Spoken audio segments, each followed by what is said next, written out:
C'est sûr que si nous cherchions les raisons de ce monde, nous n'arriverions jamais à pardonner et à guérir parfaitement. Le concept de justice humaine ne nous donne pas la raison du pardon.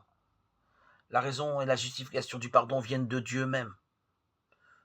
Dieu, toute miséricorde et tout amour est le fondement de notre amour et du pardon.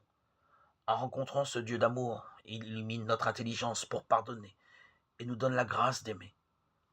La justice de Dieu assure notre avenir, une récompense en gloire et en majesté avec Jésus ressuscité.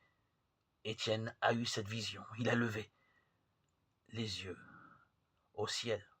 Acte 7, 55. Le Fils de l'homme qui a le pouvoir de juger et qui connaît la vérité est la source de notre espoir.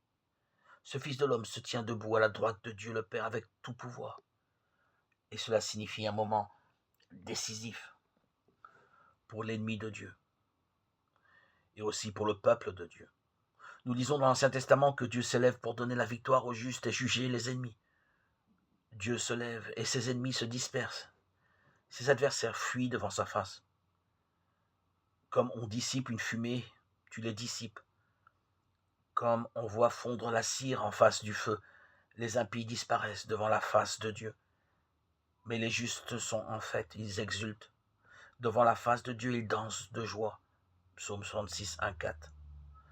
Le pouvoir de juger est donné au Fils, et il lui a donné pouvoir d'exercer le jugement, parce qu'il est le Fils de l'homme.